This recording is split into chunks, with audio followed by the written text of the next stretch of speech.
Ora, muito boa tarde a todos. Mais uma vez, cá estamos no terceiro webinar desta série. Vou aguardar só mais um pouco, porque estão os vários participantes a entrar. Aguardemos só mais um pouco. Já temos na nossa presença os dois convidados. Como sabem, o engenheiro Jaime Pissarra e o engenheiro Tiago Pinto.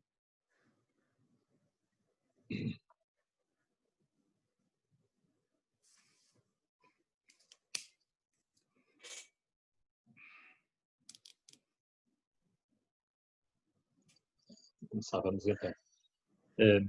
Boa tarde novamente. Este é o terceiro webinar deste ciclo de conferências que aqui no âmbito do Colégio de Engenharia Agronómica da Ordem dos Engenheiros da Região Norte estamos a fazer.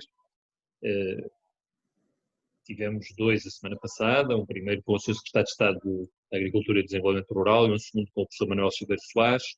Depois temos presentes o engenheiro Jaime Pissarra, para quem não saiba, o engenheiro Jaime Pissarra é secretário-geral da IACA, que é a Associação Industrial dos Industriais de Alimentos Compostos de Portugal, e depois tem um conjunto vasto de cargos e uma experiência muito alargada. É também vice-presidente do Comitê de Alimentos Compostos da FEFAC. A FEFAC é a congénere, digamos, em termos europeus da IACA, é a Federação Europeia de Fabricantes de Alimentos Compostos. Coordenador dos Assuntos de Política Agrícola da FEFAC e seu representante nos grupos de diálogo civil da DG Agri, da Comissão Europeia. É coordenador do grupo de trabalho da FIPA, Federação das Indústrias Portuguesas Agroalimentares sobre Política Agrícola e Relações Externas, e seu representante na Food Drink Europe, a Federação Europeia das Indústrias Agroalimentares no Comitê de Competitividade. É ainda membro do Conselho Consultivo da Faculdade de Medicina Veterinária, do Fundo Alimentar Mais, que funciona junto do GAV e do programa PAN-RUA, atualmente designado Uma Só Saúde. Engenheiro Jaime, muito obrigado por ter aceito o nosso convite. É uma honra tê-lo neste ciclo de conferências. O setor dos alimentos compostos é sobremaneira vital para a produção animal e para a produção agrícola também. Portanto, obrigado desde já. O nosso segundo convidado é o engenheiro Tiago Pinto. O engenheiro Tiago Pinto é também sobejamente conhecido, desde há vários anos é secretário-geral da AMPROMIS. A AMPROMIS, Associação Nacional de Produtores de Milho e Sorgo, desde 2004, portanto já uma vasta experiência neste setor da produção de milho e sorgo em Portugal. Nesta associação exerce as funções de coordenação e implementação das ações desenvolvidas no âmbito da defesa dos produtores nacionais de milho e sorgo e é também, mais recentemente, coordenador do Centro Nacional de Competências das Culturas do Milho e Sorgo, Inove Milho, foi constituído em 2016 e junta no seu seio 34 entidades parceiras e, portanto, um vasto conhecimento do que é a realidade da produção de milho e sorgo e eventualmente até de outros grãos no país e obviamente, nunca a produção de milho pode ser dissociada da produção de milho e do mercado internacional de milho, quer um convidado, quer o outro, subejamente integrados neste contexto. Obrigado, engenheiro Tiago Pinto. Obrigado. Os nossos agradecimentos quer à IACA, quer à AMPROMIS por também terem permitido a vossa presença. Nós vamos começar por uma apresentação do engenheiro Tiago Pinto, depois teremos uma apresentação do engenheiro Jaime Pissarra e depois haverá, naturalmente, lugar às perguntas que a audiência queira colocar. O chat está aberto, poderão ir colocando, desde logo, desde este momento, podem ir colocando questões, eu tentarei de alguma forma sintetizá-las e depois os nossos convidados farão seguramente jus a essas questões e tentarão responder-lhes. Muito obrigado a todos também por estarem presentes. Estes seminários só fazem sentido se de facto forem aproveitados por alguém. De qualquer forma, se tiverem conhecimento de alguém que não possa ter estado presente ou que não tenha possibilidade de estar presente, estes seminários são gravados na íntegra e são disponibilizados na página da Ordem dos Engenheiros da Região Norte. Se entrarem na página A Engenharia, encontram todos os seminários na sua gravação integral. Muito obrigado, engenheiro Tiago Pinto, a palavra é sua. Obrigado, Sr. Professor. Em primeiro lugar, agradecer à Ordem dos Engenheiros da Região Norte o convite endereçado à Ampromis e muito especial ao professor Ivanildo, com o qual já temos o prazer de trabalhar há alguns anos. Portanto, eu tinha aqui uma apresentação, combinei com o engenheiro Jaime Pissarra, primeiro fazer um bocadinho do que é a produção de milho em Portugal, e depois o engenheiro Jaime Pissarra falará mais na parte das rações. Portanto, a produção de milho em Portugal. A produção mundial de cereais, portanto vamos do geral para o particular, portanto o milho é de longe o cereal mais produzido a nível mundial, portanto a produção de milho nos últimos anos tem-se mantido relativamente estável e portanto as estimativas para 2020 e 2021 são de 1.172 milhões de toneladas. Engenheiro, peço desculpa pela interrupção, mas não sei se já está a passar a apresentação, mas ela não está visível. Ah, não? Tem que partilhar a tela, compartilhar a apresentação na tela. Peço desculpa. Ok? Se colocar agora em modo de apresentação está perfeito e pode prosseguir. Já está? Já está. Ok. Peço desculpa desta gralha. Pronto, portanto, retomando o que estava a dizer há bocado, portanto, tenho aqui um gráfico que mostra a produção mundial de cereais, nomeadamente milho e trigo, e portanto, como se pode ver, o milho é o cereal com maior produção a nível mundial, com 1.172 milhões de toneladas, seguido do trigo com 762 milhões de toneladas. Portanto, aqui se vê a preponderância do milho em relação ao trigo. A nível de consumo mundial, também o milho tem o maior consumo a nível mundial, quer na parte da alimentação humana, quer essencialmente na alimentação animal e na parte, como sabem, do bioetanol, que é um combustível produzido à base de milho e que no caso dos Estados Unidos tem uma preponderância bastante grande. A nível do comércio mundial de cereais, aqui o trigo suplanta o milho a nível de produção e de comércio mundial, estando mais ou menos equiparado, mas efetivamente o trigo, há mais quantidade de trigo comercializada a nível mundial. Os estoques mundiais. Portanto, os estoques mundiais é um dado que para nós é muito relevante porque tem grande influência na cotação dos cereais. Portanto, evidentemente, quanto menor forem os estoques, maior será a cotação dos cereais. O que se tem verificado nos últimos 3 anos, portanto, nas últimas 3 campanhas, é que os estoques mundiais têm-se mantido bastante estáveis. No ano passado, houve informações que nos davam um decréscimo acentuado da produção de milho nos Estados Unidos, que não veio a confirmar-se, portanto os estoques mundiais estão em valores na ordem dos 300 milhões de toneladas, o que são valores relativamente estáveis e portanto, como veremos daqui a bocado, tem influência no preço do milho a nível mundial. O milho é uma commodity, portanto tem uma cotação mundial e, portanto, a não ser em casos específicos, como veremos daqui a bocado, em que se consegue fazer uma valorização local, nomeadamente, normalmente é considerado e tem uma cotação a nível mundial. Portanto, a produção mundial de milho grão. Portanto, só aqui uma pequena fotografia a nível de tonelagem. Portanto, os Estados Unidos com uma produção de cerca de 370 milhões de toneladas, segue-se a China, portanto, muita gente não sabe este dado, mas de facto a China é o segundo maior produtor mundial de milho, também é um grande consumidor, mas como é um país extremamente grande, e o engenheiro Jaime Pissarra poderá enverdar por isso, se assim entender, de facto também tem uma grande necessidade de procura, daí os acordos e agora a guerra comercial China-Estados Unidos tem influência logo na procura de milho e nomeadamente o fechar de fronteiras que existiu na China teve logo influências nas exportações de milho dos Estados Unidos para a China. Depois segue-se o Brasil, a União Europeia com cerca de 60 milhões de toneladas, a Argentina, um grande produtor, 30 milhões de toneladas, mas muito inferior ao Brasil, a Ucrânia, o México, a Índia. Portanto, mas o que nos é mais impactante é de facto os Estados Unidos, com uma percentagem de cerca de 150 milhões de toneladas para o bioetanol, portanto é um número muitíssimo considerável, e a China, os Estados Unidos, o Brasil e a Argentina, como dizia. A nível de percentagem, portanto, os Estados Unidos representa 36% da área de milho à escala mundial, a China 21%, o Brasil, a Argentina, portanto, a Ucrânia aqui que se vê tem 2% e a nível de quantidade, de facto, tinha ali são cerca de 24 milhões de toneladas. A produção de milho de grão na União Europeia. A nível da União Europeia, a maior área é na Roménia, 2,5 milhões de hectares, segue-se a França é um histórico da produção de milho, mas com a entrada dos novos Estados-membros passou para segundo lugar, portanto tem 1,4 milhões de toneladas de hectares, peço desculpa, a Hungria com cerca de 1 milhão de hectares, a Itália e a Polónia com 600 mil hectares, os nossos vizinhos espanhóis com cerca de 400 mil hectares, tal como a Alemanha. A Alemanha, grande parte do milho que é produzido, há uma parte muito considerável que é de milho de silagem e que vai para a produção de biogás para a produção, no fundo, de calor e de energias alternativas.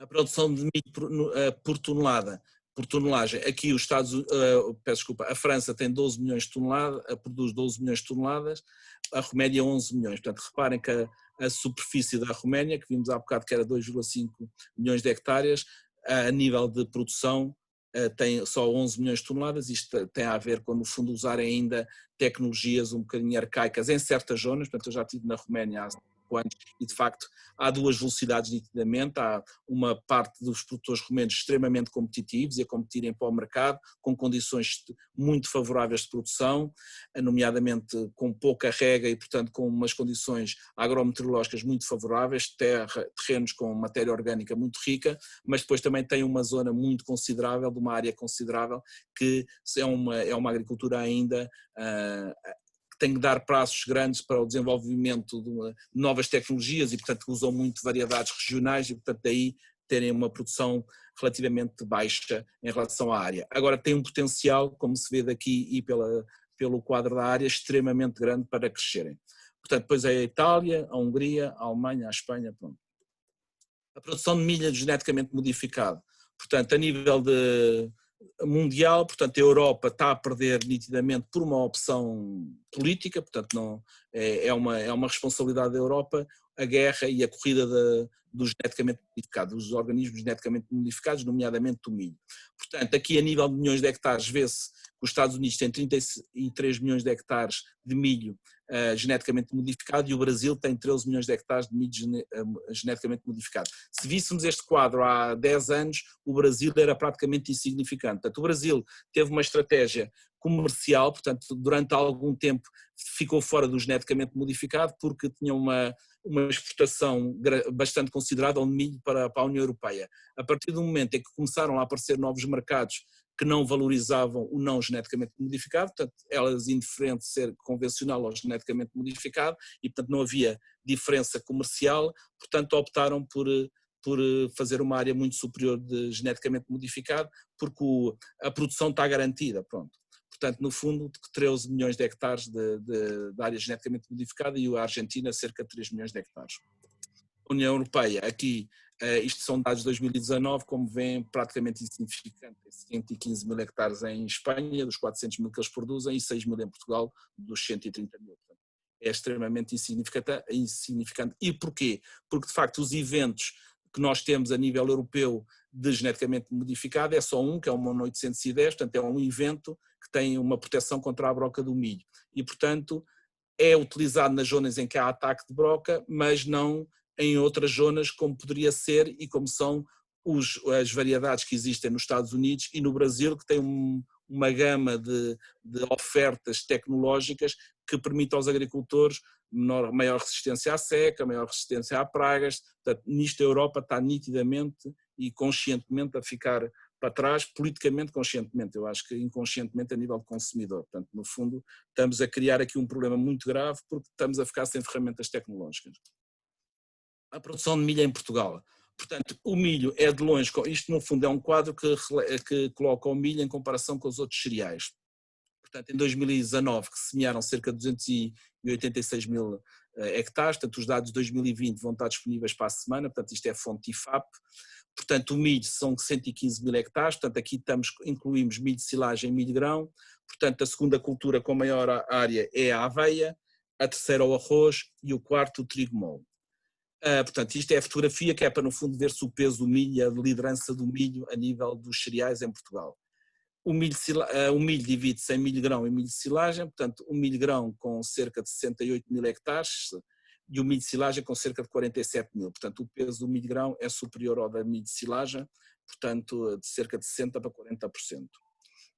Por Direção Regional de Agricultura, portanto a Direção Regional do Norte, portanto com cerca de 41 mil hectares, portanto é a zona onde há a maior área de milho, neste caso aqui muito área de milho silagem, portanto é mais ou menos grão e silagem divide-se, porque há uma zona muito forte na parte da Direção Regional do Norte, que é milho-grão para autoconsumo na exploração e também para a broa de milho, que é tradicional. Depois temos a Direção Regional do Centro, portanto Val do Mondego, a Direção Regional de Lisboa e Val do Tejo, portanto o Ribatejo, o Alentejo, já veremos daqui a bocado com a zona de Alqueva ainda com uma área expressiva de milho, apesar de haver uma grande concorrência e competitividade da parte do olival e do amendoal, que são culturas no fundo com uma competitividade económica superior à do milho aos dias de hoje, mas o milho como primeira cultura de regadio continua a ser agronomicamente muito interessante de fazer na zona de Alqueva. Área de milho por distrito, portanto Santarém é o distrito com maior área, com 19.700 hectares, segue-se Braga, portanto aqui milho grão, milho de silagem, o distrito do Porto também muito grão, muito silagem, peço desculpa, Aveiro, Coimbra e Beja. Portanto Beja, como eu digo, com cerca de 7.000 hectares na zona de Alqueva. Por concelho com maior área Barcelos, segue-se Vila do Conde, essencialmente silagem, Golgã, grão, Coruche, grão, Montemoro Velho, grão e Vila Nova de Famalicão, essencialmente silagem. A evolução da área de milho em Portugal. Aqui este quadro parece-nos que é interessante pelo seguinte, nós no fundo fizemos aqui o que era a área de milho, e neste caso de cereais, em 2004 e em 2019. Porquê 2004 e 2019? 2019 que são os últimos dados que temos disponíveis e 2004 que foi antes da reforma da política agrícola comum anterior a 2013. Como se sabem, até 2004 havia uma ajuda por hectare e depois a partir de 2004, portanto em 2005, já houve uma desassociação da ajuda em função da área. Portanto, na altura, em 2004, quem produzia milho recebia um X por hectare e, portanto, havia um sinal de política agrícola que, no fundo, aconchegava o rendimento do produtor de milho. Em 2005, ao desligar-se as ajudas, portanto, no fundo, a pessoa fazendo milho ou outra cultura receberia um valor que era histórico. E, portanto, a opção e esse sinal político da política agrícola teve logo resultado. E teve um resultado que veio a conduzir a um grau de autoaprovisionamento que nós temos de cereais, como veremos mais à frente, bastante reduzido. Eu estava aqui a ver os dados, portanto, ele no fundo vai haver aqui um decréscimo da ordem dos 200 e tal mil hectares de área de cereais. No caso particular do milho, nestes 15 anos, portanto desde 2004 a 2019, verificou-se uma redução de 97 mil hectares de grão e de silagem. Portanto, no caso do grão, foram à volta de 85 mil hectares, portanto, 85 mil hectares, se fizermos aqui uma média de hectares, são à volta de 850 mil toneladas que deixaram de se produzir. E, portanto, isso teve logo influência no autoabastecimento de Portugal e na soberania alimentar que teve na origem do estabelecimento da Estratégia Nacional para a Promoção dos Cereais, de que falei há bocado. Portanto, isto é o efeito da política agrícola comum, portanto, medidas de política agrícola têm logo influência na decisão do agricultor e, portanto, tem que se acautelar quando se tomam medidas. É uma altura certa, porque estamos à beira de uma nova reforma da política agrícola comum e, portanto, as medidas têm que ser adaptadas ao que existe na realidade, porque senão dá nisto. Pronto, aqui de facto a área de milho por Direção Regional de Agricultura, isto é uma curiosidade, peço desculpa que o slide está a avançar mais depressa do que os meus entes. Portanto, aqui vê-se que de facto é por Direção Regional de Agricultura, portanto no norte também houve uma redução muito considerável na parte do milho grão e silagem, a silagem porque houve uma redução do efetivo leiteiro. Muito curioso é o aumento do milho nos Açores, na região autónoma dos Açores, que se deve ao milho de silagem, porque de facto, e nós tivemos o prazer de fazer lá o colóquio em 2016, e de facto havia ali um grande incentivo a que houvesse uma maior área de milho de silagem, porque o milho de silagem como principal forragem para as vacas leiteiras é reconhecidamente, tecnicamente e muito bem adaptada na região autónoma dos Açores, como nós sabíamos, mas de facto tem havido um aumento da área de milho nos Açores que contraria tudo o resto do país, pronto, e regozijamos com esse facto. A evolução da cotação do milho a nível mundial, portanto, como se vê, isto é um gráfico que está na origem das decisões das pessoas. Portanto, se virmos que em 2012 nós tivemos, portanto há 8 anos, tivemos um pico que o milho atingiu, isto é Rondieu-Bordeaux, portanto é o milho em França, Bordeaux, Porto Bordeaux. Portanto, atingiu um pico em 2012, portanto não é tão longínquo com isso, é há 8 anos de 250 euros tonelada, se compararmos com os atuais 170, 174, vejam que a opção do agricultor é muito complicada de tomar, portanto ele tem que se orientar no meio de uma baliza que é muito elástica, portanto, e portanto aqui é que é fundamental entrar a política agrícola comum, porque senão dá no que vamos ver a seguir, que é no grau de autoaprovisionamento de cereais. Nós já tínhamos alertado as várias tutelas ao longo dos últimos 8 anos para o grau extremamente preocupante do grau de autoaprovisionamento de cereais. Este grau de autoaprovisionamento, baixíssimo grau de autoaprovisionamento de cereais, coloca em causa a soberania alimentar, e recordemos do que é quando houve booms da cotação dos cereais no mercado mundial, que os principais países exportadores, nomeadamente a Argentina, foram os primeiros a fechar as fronteiras. Portanto, a Argentina, vendo que havia uma procura muito grande de cereal, e nomeadamente de milho, optaram por fechar a fronteira. Portanto, aquelas quantidades que teoricamente estão asseguradas não ficaram na altura nada asseguradas, e portanto fecharam, para não falar numa greve que possa haver na Silopor. Portanto, o Portugal tem que de facto ter uma quantidade mínima de soberania alimentar e de autoaprovisionamento de cereais, porque senão fica extremamente e perigosamente exposto. Este é um gráfico do que é um quadro, peço desculpa, do que é o autoaprovisionamento de cereais em Portugal, e como veem, desde 2014, isto são os dados mais disponíveis do INE, porque eles trabalham com a campanha anterior, portanto atualmente estamos num grau de autoaprovisionamento de cerca de 19%. No caso do milho, 24%, mas reparem que há 3 anos era cerca de 35%, e no caso do trigo mole, 4%. Isto levou-nos de facto a sensibilizar na altura o anterior ministro, o Dr. Luís Capolas Santos, para esta problemática, e em boa hora o deputado Luís Capolas Santos decidiu implementar a nível como veem, isto é o quadro europeu, e portanto como Portugal é o 5º a contar do fim, com o grau de autoaprovisionamento extremamente baixo. Portanto, Espanha, nossos vizinhos, têm 75%, a Grécia 84%, a média da União Europeia é 100%, portanto ainda é exportadora. Portanto, vejam que o nosso grau é francamente preocupante.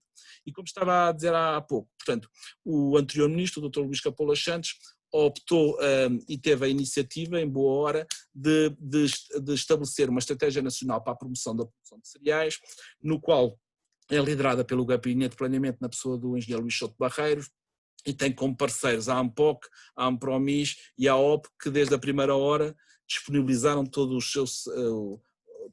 a sua vontade em que isto viesse e visse a luz do dia, e com medidas que fossem interessantes. Esta estratégia passou a resolução do Conselho de Ministros em julho de 2018 e contempla cerca de 18 medidas. Medidas tão abrangentes como a eficiência energética, mas também medidas de política agrícola comum extremamente importantes para nós. Portanto, tem 3 vertentes: é reduzir a dependência externa, consolidar e aumentar as áreas de produção, criar valor nas fileiras dos cereais, porque obviamente esta opção e esta redução da área de milho e na área de cereais, posso assim dizer, é um problema essencialmente de rentabilidade. Portanto, e a rentabilidade se consegue ou a nível de valorizar o produto no mercado mundial, que aí foge-nos um bocado, ou então, portanto, porque a cotação é uma cotação de uma commodity, mas o que nós conseguimos, e nos últimos anos temos feito um trabalho importante nessa área, é conseguir que a produção nacional de milho saia valorizada. E como é que isso pode valorizar? Ou através dos alimentos compostos para animais, portanto, no fundo, discriminando positivamente o milho que é produzido em Portugal. Esse, confessamos que é um trajeto que ainda está a dar os primeiros passos, e portanto ainda vai demorar mais tempo. Portanto, eu penso que os industriais reconhecem que o milho português tem qualidade, mas ainda não o valorizaram economicamente. Portanto, temos essa pecha. Outra hipótese é conseguir valorizá-la através da alimentação humana. E, portanto, a alimentação humana, de facto, porque o milho entra quer no grits, que é um substrato que entra nas cervejas, quer nas papas Cerelac, que passa a publicidade. Portanto, na alimentação humana entra em vários produtos, quer nas pipocas. Portanto, e o que é que fizeram através dos nossos agrupamentos? Porque a Ampromis, no fundo, os nossos associados são organizações produtores, conseguiram, junto do comércio, estabelecer parcerias para conseguirmos valorizar a produção nacional. Nós próprios, a Ampromis, também nos temos mexido em projetos europeus e nacionais na forma de valorizar o produto nacional, através da avaliação das micotoxinas e da boa qualidade do milho nacional, e portanto é esse também o caminho que temos a fazer também da nossa parte, a haver aqui alguma valorização.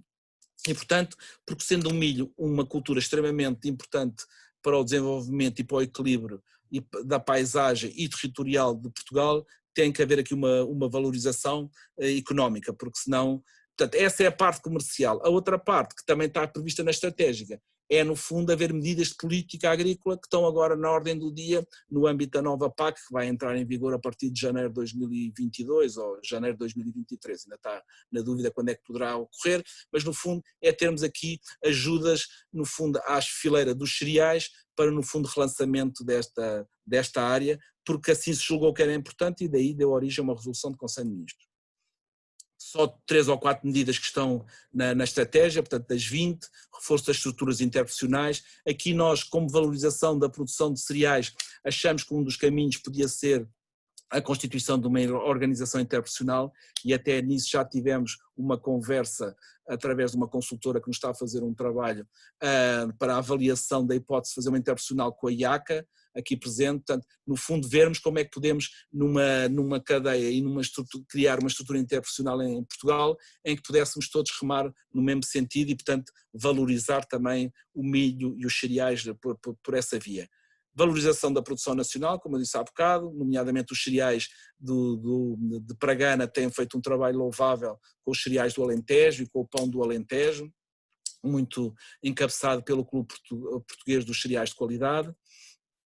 Reforço do controle sanitário à importação, aqui também na maneira de valorizar a produção nacional também é com a DGAV e aqui a IACA é um parceiro fundamental, ver realmente se a matéria-prima que vem importada tem a mesma qualidade que a nacional, portanto é uma hipótese também de conseguirmos valorizar o produto nacional, criar um pacote de medidas agroambientais, isto é medidas de política para além de ajudas ligadas, que permitam valorizar no fundo o milho produzido em Portugal e neste caso os cereais, e reforçar as agendas de inovação. E aqui passo já para o penúltimo slide.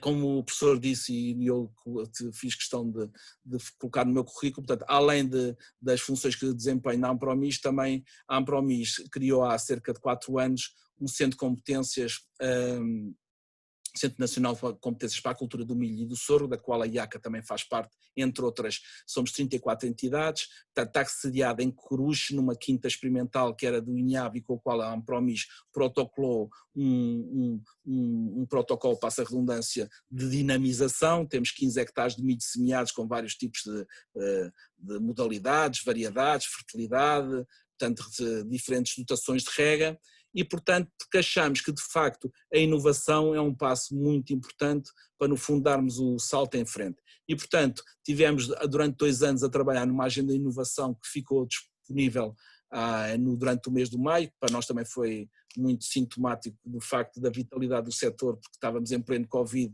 e continuámos sempre a trabalhar, e portanto esta agenda de inovação, como eu disse, ficou pronta no passado dia 5 de maio, está disponível no site da Ampromis, entretanto também já está impressa e será enviada para os nossos parceiros, e portanto no fundo são à volta, é bastante ambiciosa, tem à volta de 80 medidas, algumas delas pequenas, mas é no fundo tentar que o milho, tendo a importância que tem, consiga ser aqui uma placa giratória de fundo de vários interesses, não só do milho, mas também da agricultura de regadio, portanto, e no fundo tentarmos aqui, do ponto de vista técnico e tecnológico, municiar os nossos agricultores, que muitos deles estão na vanguarda da tecnologia e são a nível, uma referência, muitos deles a nível europeu, e portanto, acompanharmos de facto estes desafios tecnológicos. Pronto, a agenda de inovação, como eu estava a dizer, e portanto, e acabava aqui com os logotipos dos 12 organizações de produtores que são os nossos associados, os associados da Ampromis são organizações de produtores, e portanto, uma vez mais agradecer o convite e ficar à disposição. Muito obrigado. Obrigado. Eu desafiava já o engenheiro Jean Pissarra a fazer a sua apresentação e depois no fim faríamos uma ronda pelas perguntas. Muito bem. Está bem. Divarildo, agora precisava de... Engenheiro Tiago Pinto. Já está. Agora obrigado. sim. Criar a tela. Okay. Obrigado, Jean.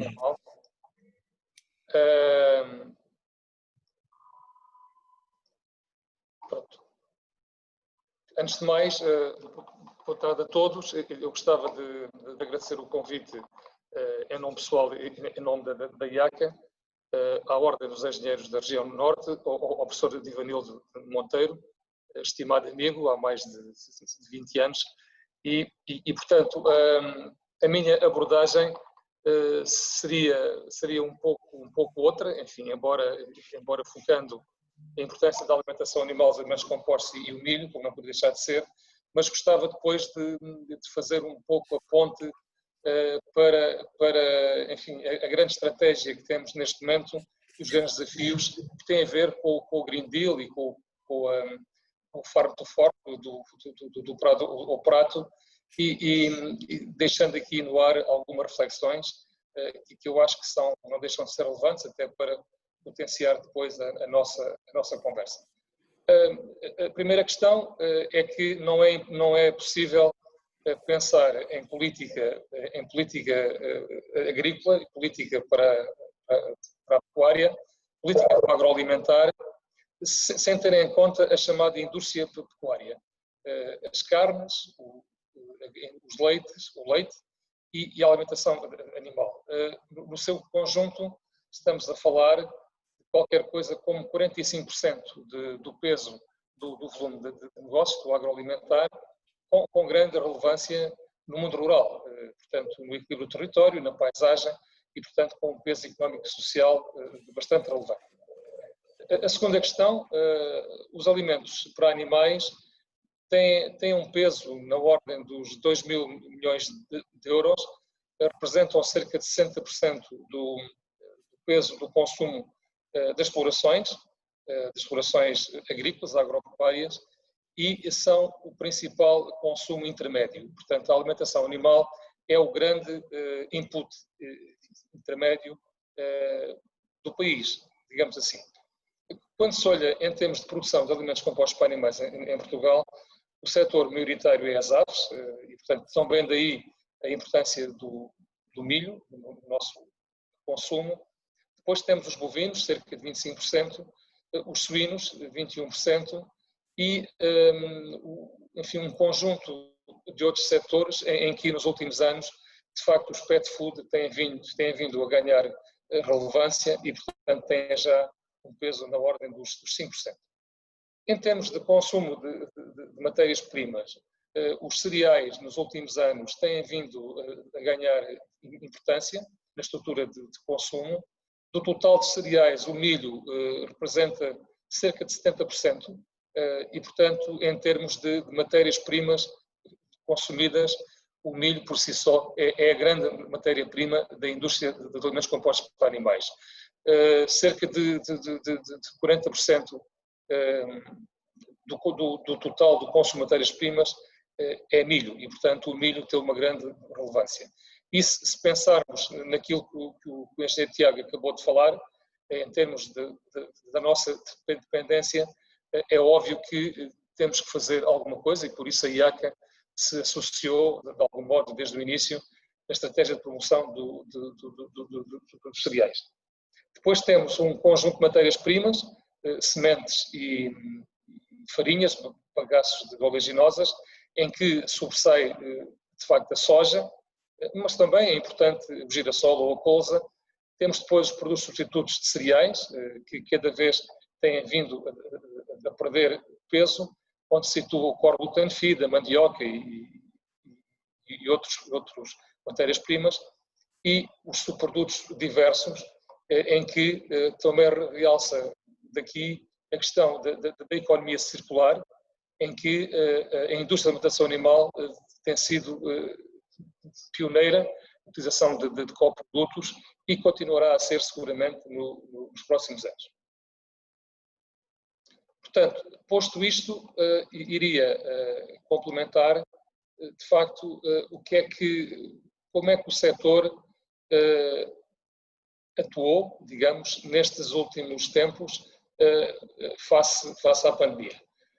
Nós, desde o início, participámos no grupo de acompanhamento da cadeia agroalimentar e da logística, com outras organizações, no âmbito do Ministério da Economia e da Agricultura, com reuniões quase semanais, em que o grande objetivo era o acompanhamento da cadeia de abastecimento de bens e de toda a logística. E foi uma experiência enriquecedora que demonstrou um setor agrícola e agroalimentar resiliente, e que funcionou. De resto, também tivemos em grupos de ligação com o Ministério da Agricultura e o fornecimento de alimentos para animais nunca foi interrompido. Desde o cerco de Ovar, obviamente houve dificuldades, mas o fornecimento de alimentos para animais, a milhares de explorações agrícolas e milhões de animais, nunca foi interrompido. Portanto, houve sempre um abastecimento regular para que os consumidores tivessem à sua disposição o fornecimento de carne, leite e ovos.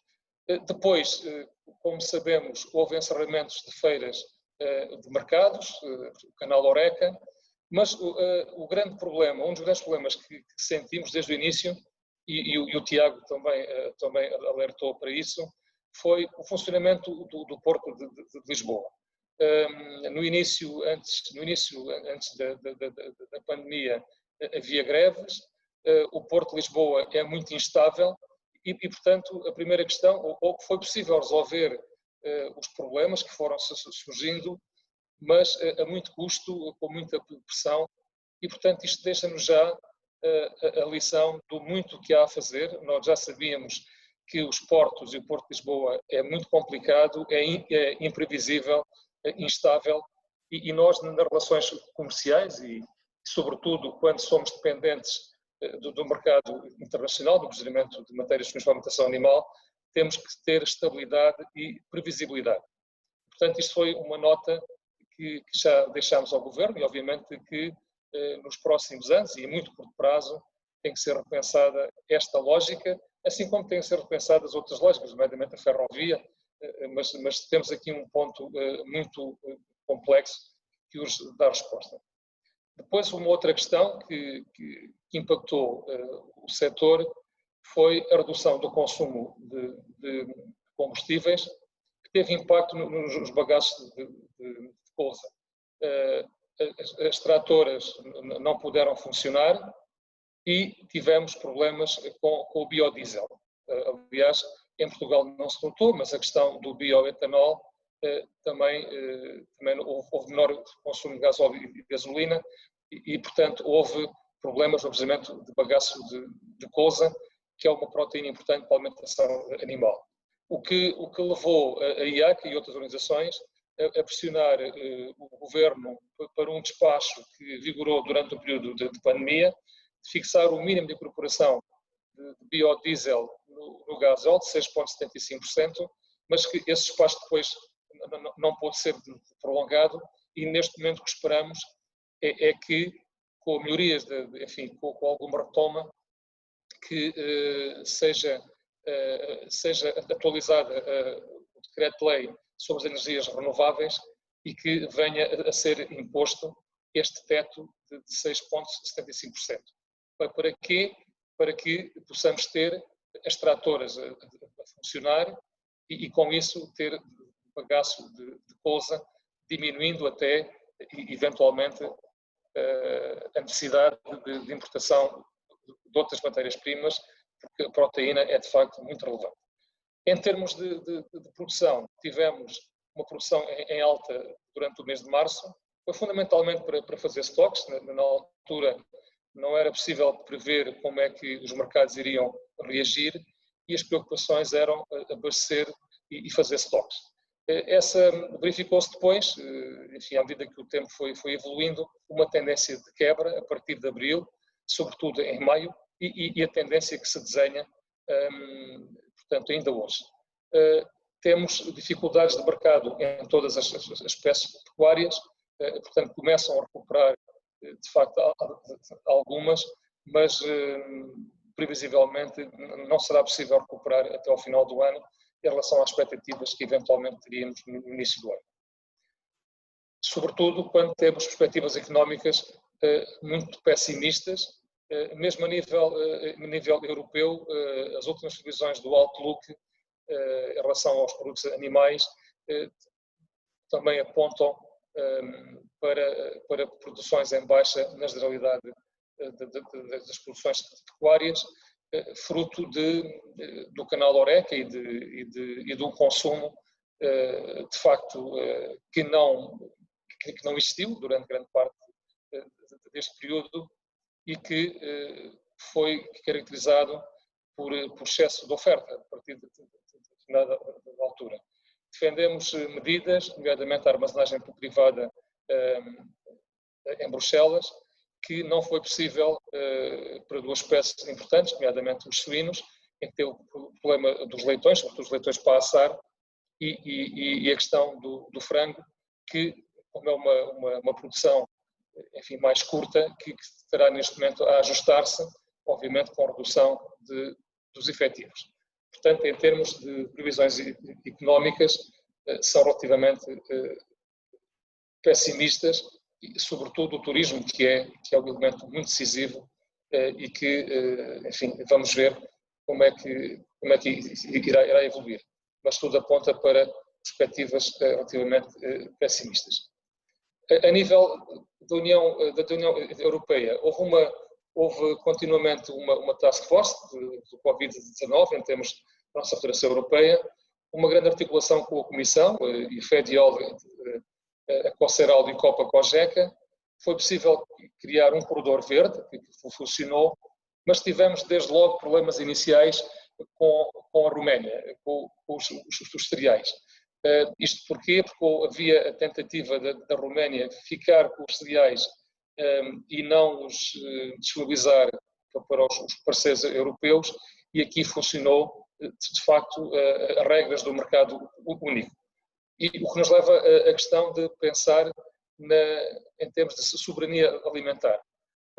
Provavelmente soberania alimentar não a nível de cada país, mas também será importante, e os cereais, eu acho que deveríamos ter muita atenção à questão dos cereais e criar reservas de facto estratégicas, mas também, sobretudo, relativamente à União Europeia, porque uma das lições que podemos retirar, aliás, também já o sabíamos, era que a deslocalização ou a desindustrialização da Europa e, de facto, a criação de outras empresas fora do espaço europeu, para muitas vezes depois exportarem para a União Europeia, criou uma dependência excessiva e que foi bem vincada durante este período.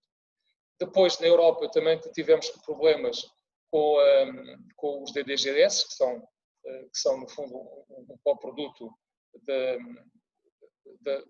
das indústrias do etanol, e também tivemos o mesmo problema com o bagaço de colza, e, portanto, devido à redução do consumo, quer de gasóleo, quer de diesel. Houve grandes problemas no início com os aditivos e alguns produtos para alimentação biológica, cuja origem é a China, e, portanto, nessa questão também está-se a estudar alternativas relativamente à Índia, mas são alternativas que não são muito sustentáveis, como devem calcular. Lutámos também em Bruxelas por apoio à pecuária, no âmbito da armazenagem privada. Levantaram-se agora novas questões em relação ao desconfinamento. As mais relevantes foram focos, e são focos de Covid-19 em matadouros, quer de suínos, quer de frangos, nomeadamente na Alemanha, na Holanda, no Reino Unido. Em relação aos suínos, tiveram impacto nas exportações para o mercado chinês. Houve empresas que suspenderam essas importações e que relevam, e neste momento com a presidência alemã, ainda por cima, a questão do modelo de produção animal na União Europeia. Não só as questões do bem-estar dos trabalhadores, dos matadores, e, portanto, mas sobretudo as questões do bem-estar animal, que relevou uma das prioridades da presidência alemã, será eventualmente associar um logotipo às questões de bem-estar. E, portanto, novas questões aos quais temos que dar respostas. Em termos de perspectivas, todos os nossos colegas a nível europeus, para já, apontam para quebras de produção. Essas quebras variam. Por exemplo, os nossos colegas na Irlanda apontam quebras de 11%, outros são mais conservadores, digamos assim. Muitas vezes, em muitos países, não se prende diretamente com o impacto de Covid-19, mas há outras questões, por exemplo, há questões dos países de leste muito ligadas à peste suína. Na Holanda, por exemplo, questões nos bovinos que são muito ligadas às questões de solos e portanto, digamos, à contaminação de solos em que vai ser necessário reduzir efetivos, e noutros países também ligados à gripe aviar. Portanto, mas de qualquer das maneiras, em termos europeus, aponta-se para uma quebra na ordem dos 4%, e veremos, estas perspectivas estão a ser atualizadas em função quer do desconfinamento, quer de eventual retoma. O turismo é muito importante em muitos desses países e, portanto, digamos que o ano poderá não acabar com uma quebra de 4%, mas será seguramente de quebra, e numa perspectiva mais otimista podemos falar de uma quebra de 2%, portanto, à volta disso. No âmbito todas estas questões, vale a pena olhar um pouco para os próximos anos, numa altura em que a pandemia de facto nos atinge e numa altura em que estamos todos, como o Tiago dizia há bocadinho, estamos a discutir ao mesmo tempo o quadro financeiro plurianual com a reforma da PAC. Uma PAC que neste momento ainda não sabemos bem, portanto, qual a verba que iremos ter, em que a melhor das ambições poderá ser o mesmo nível, o mesmo montante que tivemos no quadro financeiro anterior. Julgo que não será realista pedir muito mais do que isso. E eis que neste quadro já tinha surgido no final do ano o Green Deal, surgiu agora a estratégia Farm to Fork, do prado ao prato, juntamente com a estratégia para a biodiversidade, em que se recorda, digamos assim, que o maior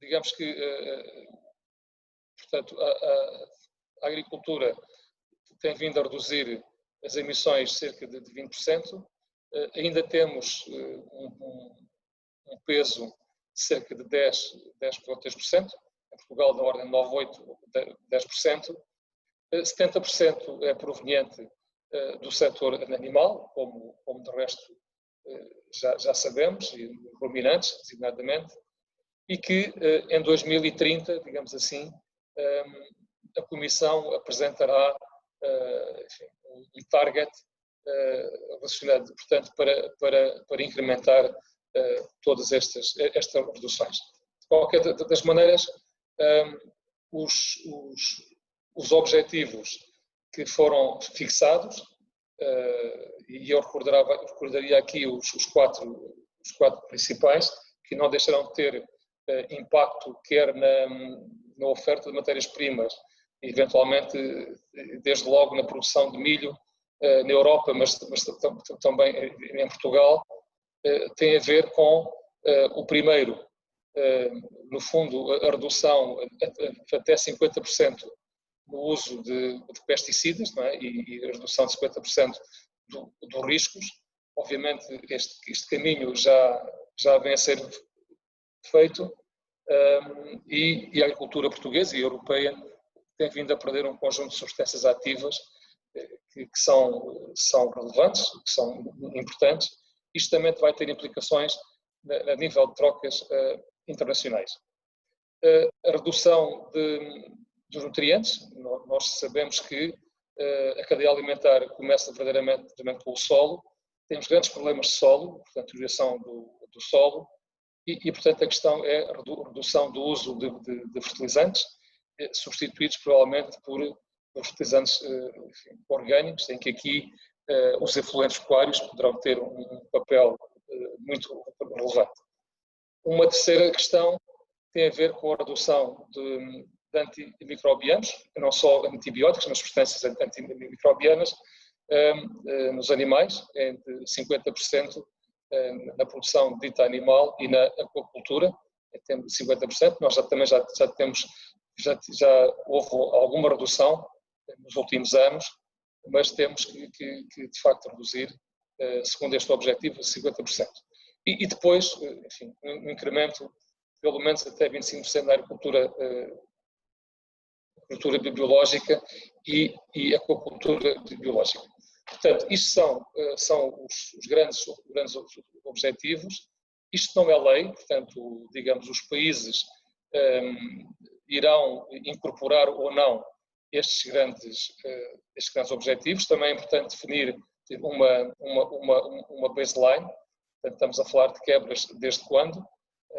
2007, 2017, 2018, são anos de que se fala e, portanto, digamos que são metas ambiciosas, quiçá demasiado ambiciosas, mas que não podemos perder de vista. Irá haver um impact assessment, um estudo de avaliação de impacto e portanto, digamos, vamos ver qual será o impacto de todas estas medidas, ou destas medidas, em termos daquilo que poderá ser do potencial produtivo a nível da União Europeia. Eu queria deixar aqui, faço no meio de tudo isto algumas reflexões, que poderemos alimentar depois o debate, naturalmente, que a primeira questão é a coerência de políticas. Essa coerência de políticas passa, podíamos situar outras, mas eu situava os acordos comerciais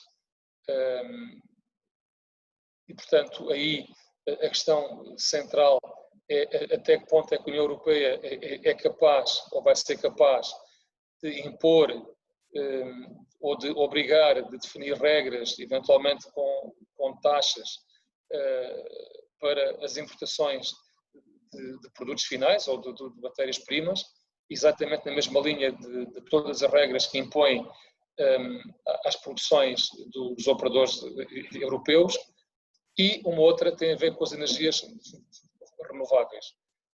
O que aconteceu com a colza. A colza era uma matéria-prima, tem sido uma cultura muito rentável em alguns países da União Europeia, e esta indefinição em termos de energias renováveis tem vindo a reduzir, de facto, toda essa expressão. E do ponto de vista da indústria da alimentação animal, ficamos sem uma fonte de proteína muito importante e muito interessante, e que nos últimos anos tinha contribuído até para reduzir, de facto, o nosso déficit de proteína em termos globais. Depois, uma questão tem a ver com os limites máximos de resíduos. O Tiago falou, e muito bem, estamos a falar de micotoxinas, de pesticidas. Felizmente, do modo geral, os milho português tem uma qualidade, ou pelo menos tem muito menos problemas do que o milho importado, que basicamente é proveniente da Ucrânia, pelo menos nos últimos anos tem acontecido assim, e não é pouco frequente haver problemas ou de grãos que se partem, o teor de grãos partidos, ou a própria qualidade da matéria-prima, que cria problemas depois no campo em termos da alimentação dos animais. Depois temos a revisão da PAC, em que irá ser vertido, desde já, alguma legislação em relação aos antibióticos e questões de bem-estar animal. Temos os planos estratégicos de cada Estado-membro, que neste momento está a ser discutido o plano português, em que há um conjunto de objetivos, estão a ser feitas análises SWOT e portanto, irá ser propostas medidas de política, em que questões importantes sobre o desligamento das ajudas.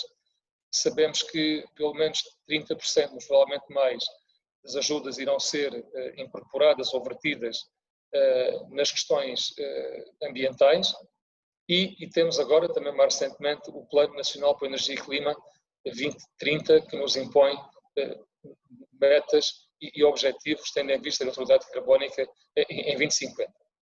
Temos questões ligadas à proteína, como a soja sustentável ou soja responsável, em que a nossa ambição não é apenas a soja, é trabalhar com matérias-primas responsáveis e por que não, trabalharmos também com o milho e em Portugal, com o milho português, com um conjunto de cadernos de encargos que têm que ser cumpridos, tendo em vista a matéria-prima produzida e consumida de uma forma sustentável, e a soja numa questão em que a desflorestação, que tem a ver com a perda de biodiversidade, ganha particular interesse em todo o mundo e com uma agenda muito clara em termos da União Europeia. A questão dos OGMs e as novas técnicas genómicas que serão, digamos, uma nova geração de melhoramento genético, e aí os agricultores temos de ter as mesmas ferramentas e as mesmas armas.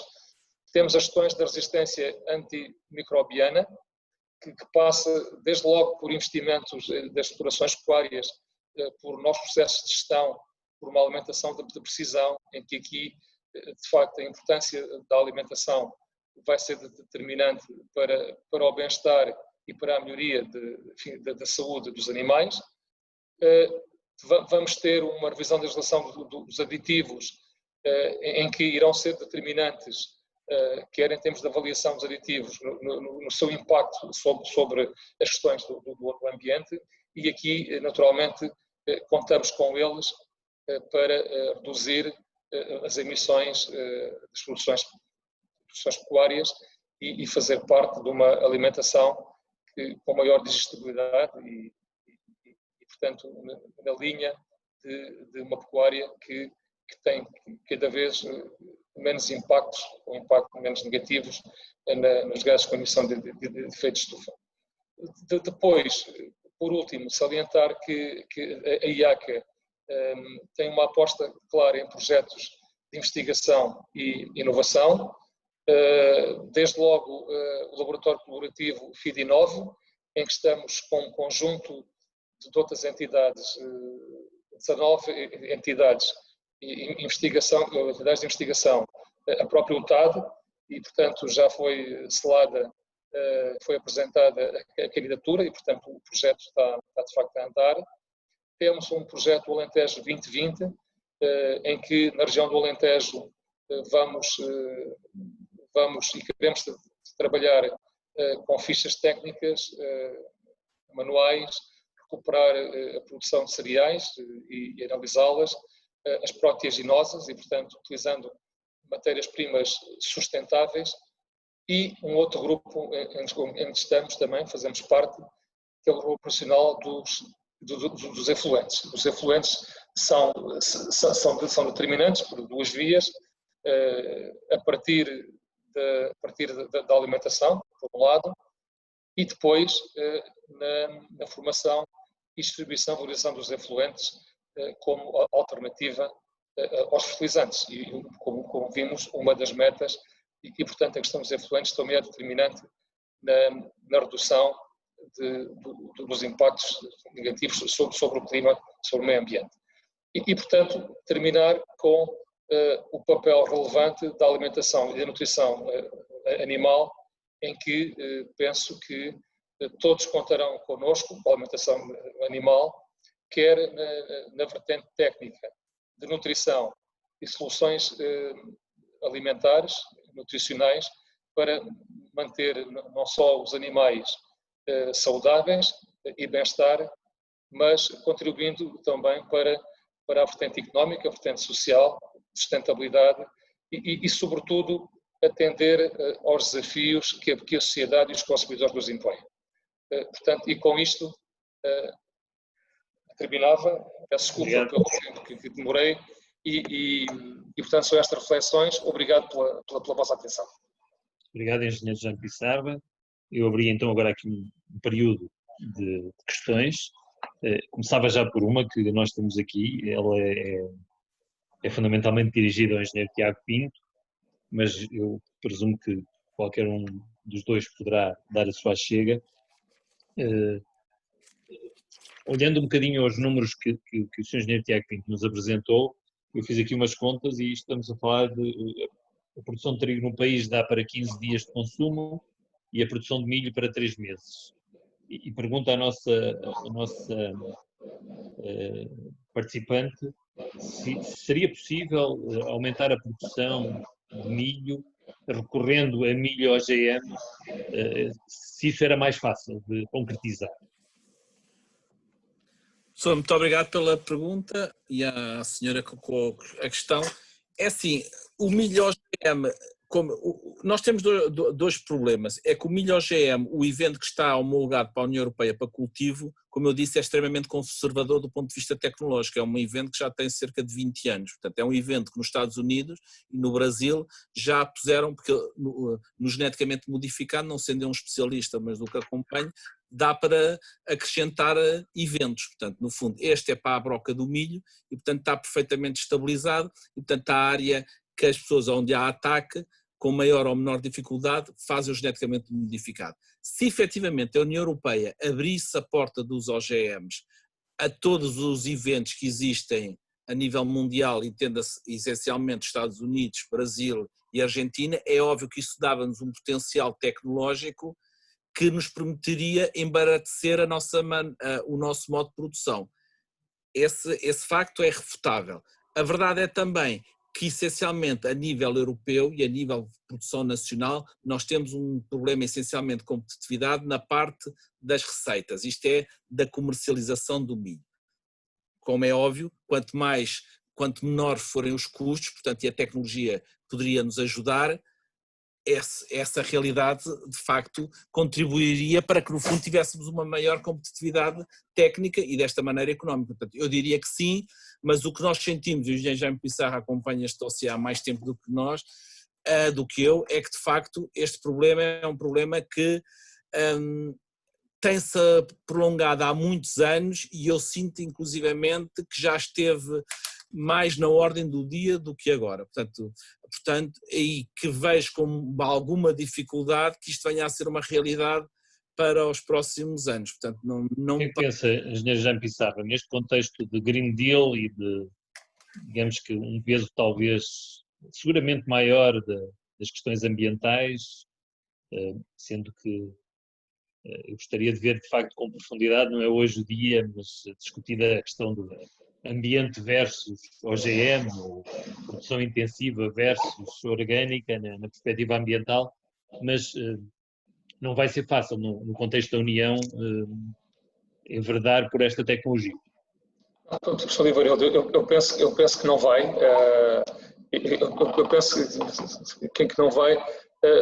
Os OGM, portanto, temos de distinguir os OGMs clássicos, não é? E portanto, eu não vejo que seja fácil, como o Tiago acabou de dizer. O único evento que temos, o MON 801, tem 20 anos, portanto está velho, não é? A agricultura evoluiu e hoje a técnica não se compadece com apenas um evento, não é? Portanto, há multi-eventos, as variedades de milho, os eventos de milho têm vários tipos de abordagem, de resistência ao mesmo tempo, e portanto, enfim, vamos esquecer, até porque há uma pressão da opinião pública, não é? A pressão da opinião pública. Há uma questão importante que tem a ver com o Reino Unido.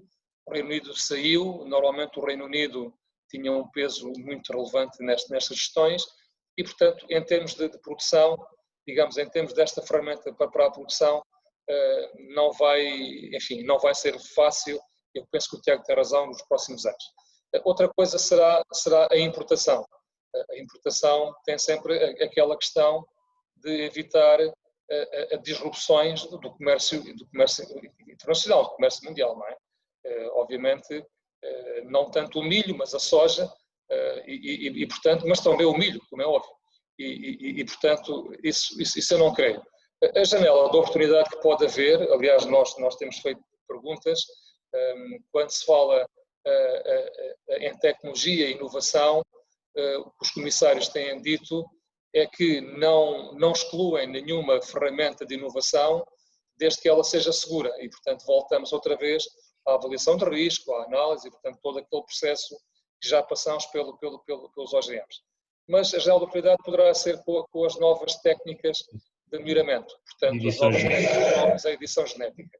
Mas a edição genética já teve agora, recentemente, no Tribunal Francês, uma questão em que diz que tudo aquilo é considerado como OGM. E entramos no campo da emoção e no campo das questões mais políticas. Qual é o cenário que temos?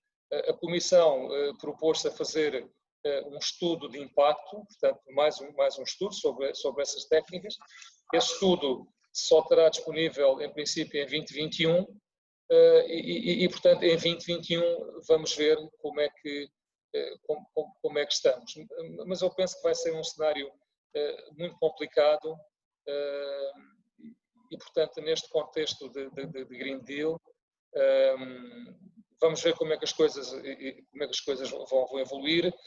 O que pode acontecer é que entre 2021 ou 2022 os países exportadores, os países do qual nós importamos, poderão ter essas técnicas, campos de cultivo recorrendo a essas tecnologias e depois criam problemas de importação de matérias-primas. Portanto, digamos que o processo está longe de estar estabilizado e eu tenho medo que voltemos outra vez, em vez de ter uma análise séria com base científica, voltemos a ter aqui os mesmos erros a nível que se cometeram com os OGMs. Tinha aqui mais duas questões. Colocava desde já uma ao engenheiro Tiago Pinto e a segunda, e coloco já as duas, mais para o engenheiro Jean Pissarra.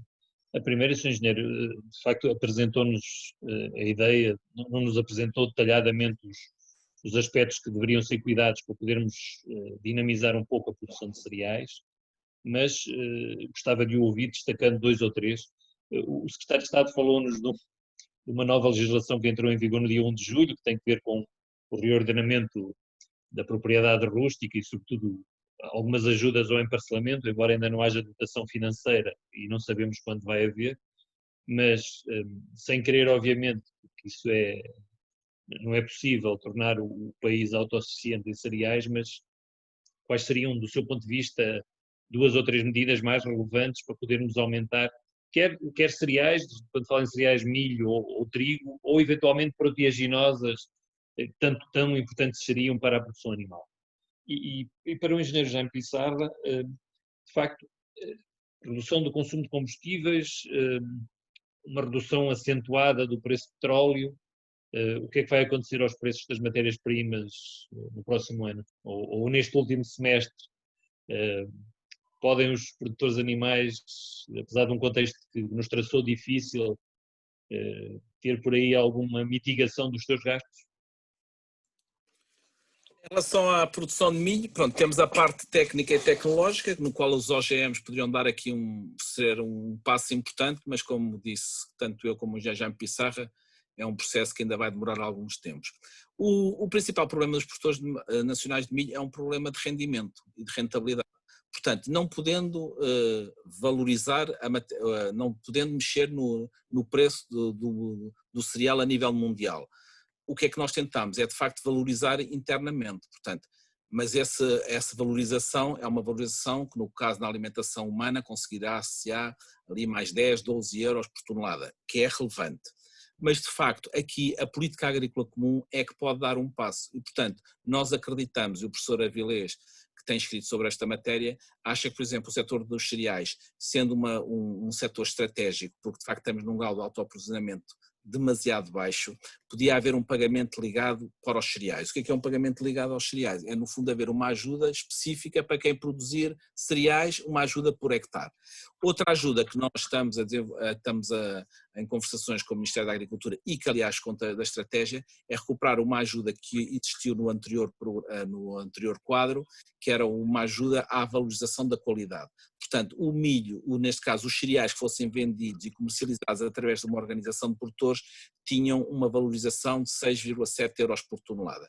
Isto no caso do milho, numa média de 13 toneladas, estaríamos a falar de mais 100 euros. Portanto, essa ajuda, além de ser uma ajuda pecuniária relevante, era sobretudo um sinal da necessidade que Portugal tem de facto de concentrar e da vantagem que tem reconhecida, aliás, pela senhora Ministra, quando estivemos no epicentro do Covid, de facto que as organizações e que as culturas que estavam mais organizadas tiveram maior capacidade de resiliência. E, portanto, esta ajuda, para além do valor económico que era relevante, como eu digo, era um sinal muito importante para o setor, que é, no fundo, fomentar a concentração da oferta. Que no caso dos cereais, do cereal que vai ao mercado, portanto, Portugal produz à volta de 850 mil toneladas, há uma grande quantidade que é para autoconsumo na exploração, mas há uma quantidade de cerca de 350 mil toneladas que vai ao mercado.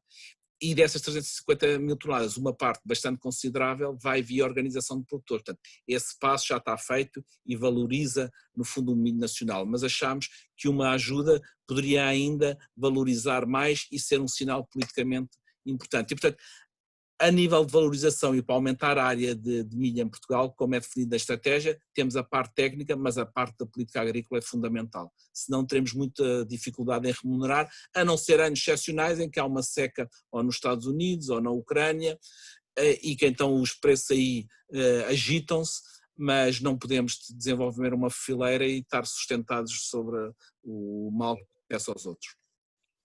Engenheiro Jânio Pissarra, o que é que... A pergunta que me coloca, enfim, é uma pergunta complicada, porque as matérias-primas são muito voláteis. Digamos que eu tenho também assistido, enfim, a webinars em que se colocam todas essas questões. Obviamente há tendências, enfim, que apontam para baixa, há outros aspectos que apontam para alto, portanto, fatores baixistas e fatores altistas. Um fator baixista é claramente a recessão a nível mundial e, portanto, obviamente não é só na Europa, é uma questão a nível mundial, portanto, consumo. Depois temos estoques, não é? Acabamos de ver os estoques estão, digamos, relativamente confortáveis.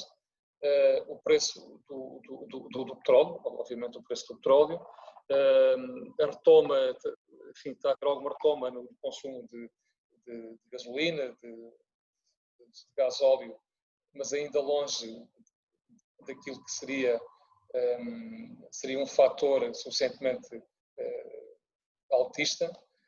Depois temos outros aspectos, por exemplo, nós neste momento já não temos direitos à importação de milho.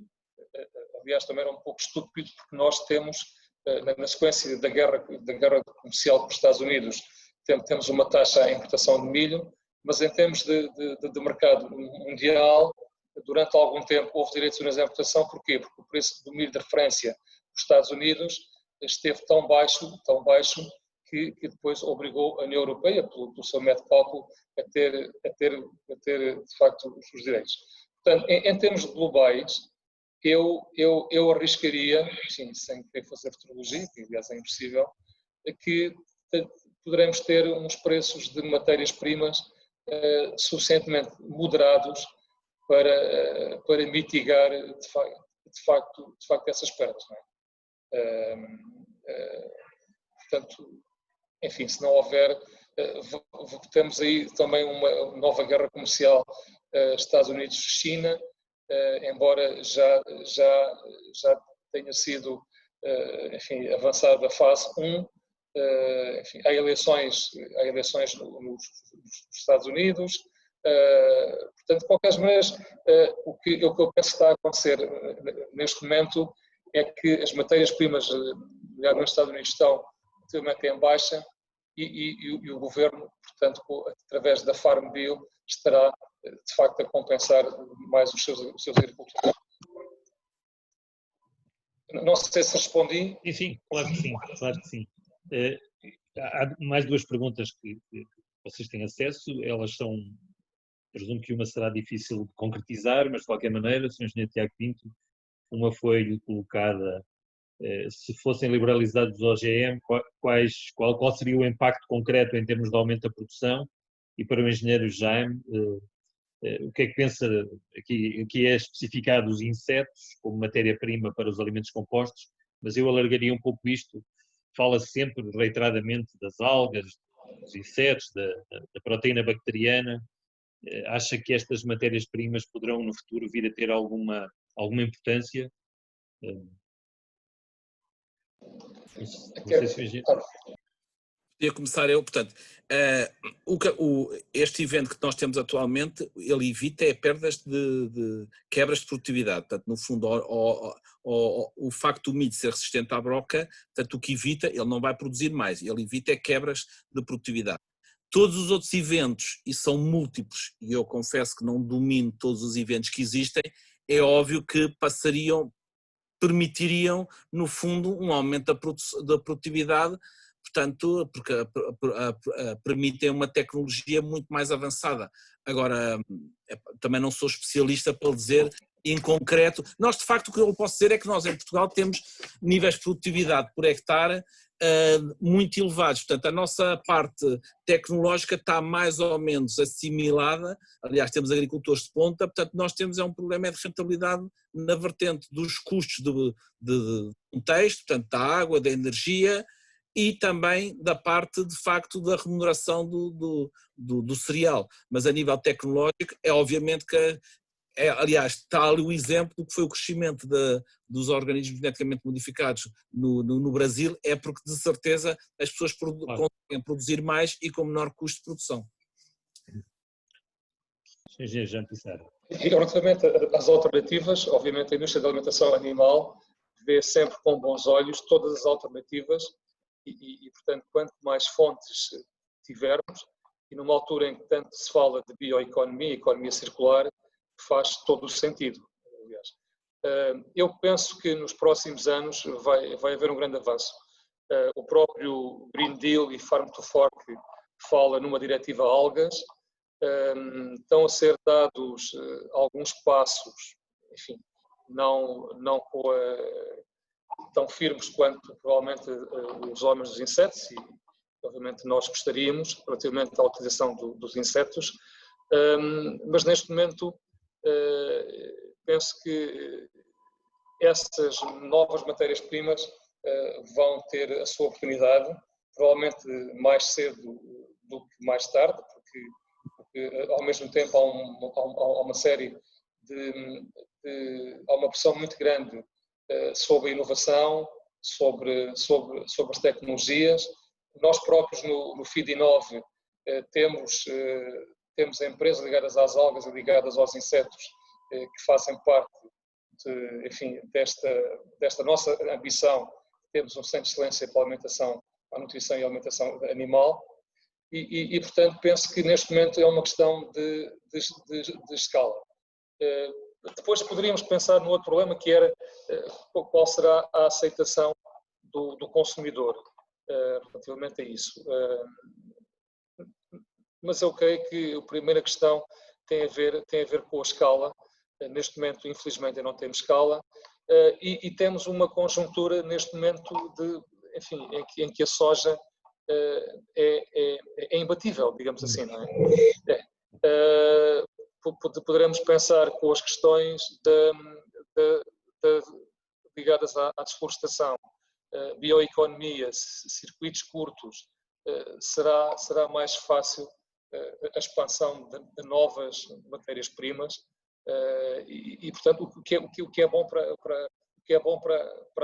a indústria e para todos nós, uma vez mais, estamos a acentuar aqui a economia circular como motor do nosso desenvolvimento.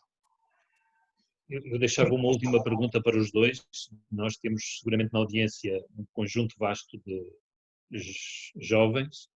Eles entrarão no mercado de trabalho no futuro próximo e eu gostava que vocês de alguma forma deixassem alguns desafios a esses jovens E já agora também há a componente de ensino, não é? De formação.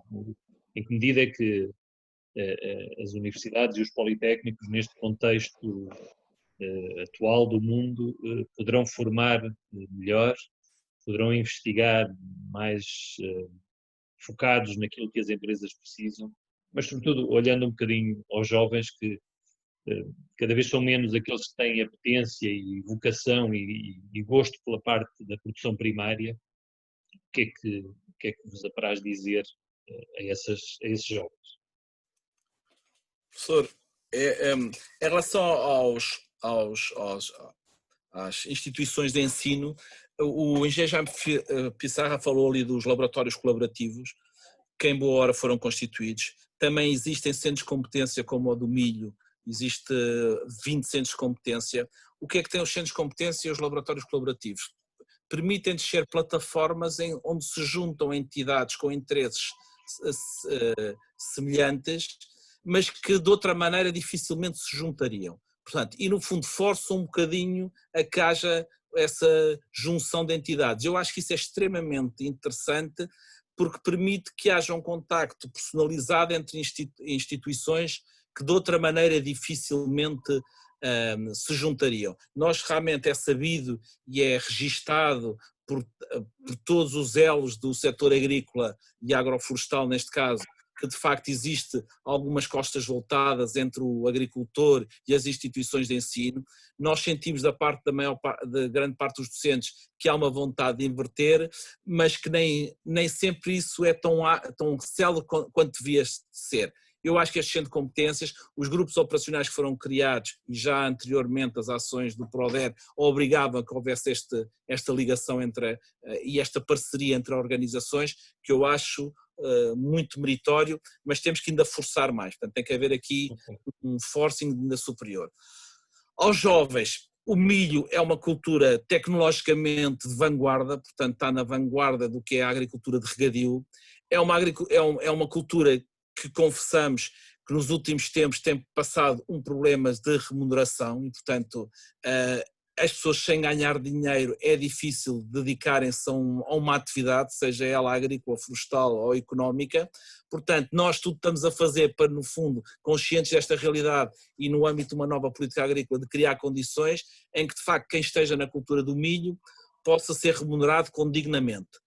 Volto a dizer, é uma agricultura de ponta do ponto de vista tecnológico, portanto é convidá-los, a Ampromis terá todo o gosto de os receber, nós temos um dia de campo aberto que este ano vamos ter que fazer virtualmente porque não é possível estarmos devido às condições da Covid, mas tenho no meu contacto, tanto tudo o que pudermos, acho que essa troca de experiências, visitando explorações modelo e que existem, nomeadamente com a Rede Rural Nacional, estamos a desenvolver a iniciativa da Rede Rural Nacional, mas no caso da Ampromis está muito imbuída desse espírito, de facto, de haver uma série de explorações modelo em várias atividades do setor agrícola, portanto, que eu acho que é campos demonstrativos e estações demonstrativas para os agricultores e para os jovens que saem da universidade. Como digo, a Ampromis é uma porta aberta, tudo o que eles precisarem de nós estamos cá e vamos tentar que, de facto, as negociações sejam um sucesso e, de facto, havendo a remuneração, eu estou convencido que, de facto, a produção de milho é uma produção muito interessante de ser explorada.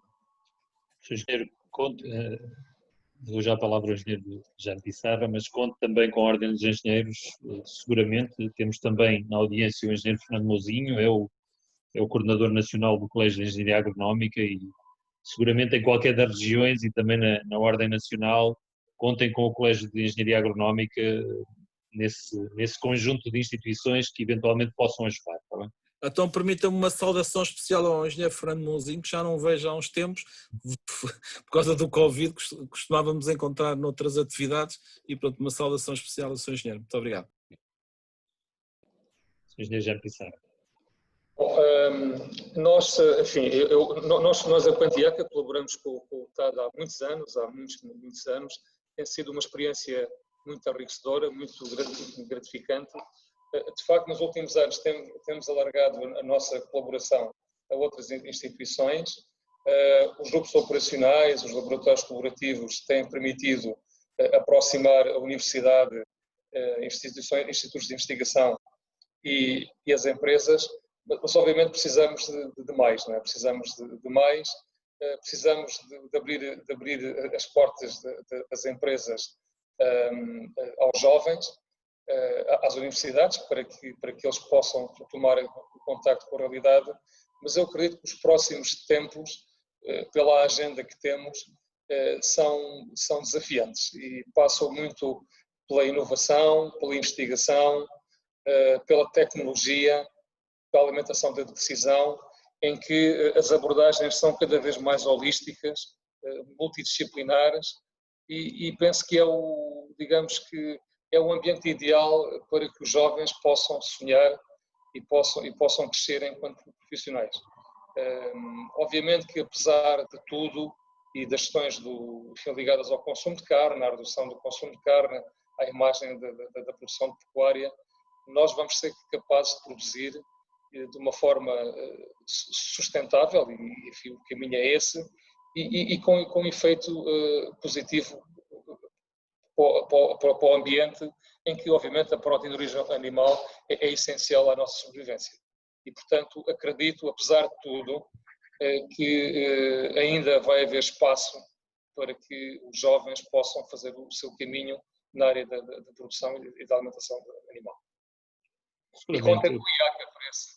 Eu creio que continuaremos a ter que ingerir alimentos, e é a engenharia agronómica, a engenharia zootécnica, a engenharia alimentar que produzem esses alimentos e os transformam e os põem na nossa mesa, e, portanto, eu presumo que estamos numa área do conhecimento e da atividade profissional que não terá fim, pelo menos nos próximos séculos. Muito obrigado aos dois, foi um gosto tê-los entre nós.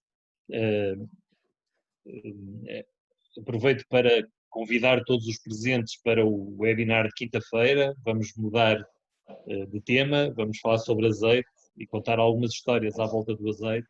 Também uma das produções agronómicas que teve desenvolvimentos extraordinários no país, e portanto falaremos um pouco de tudo isso. Mas, engenheiro Jean Pissarra, engenheiro Tiago Pinto, obrigado pela vossa disponibilidade e pela brilhante lição que nos deram. Aos participantes, muito obrigado e até quinta-feira.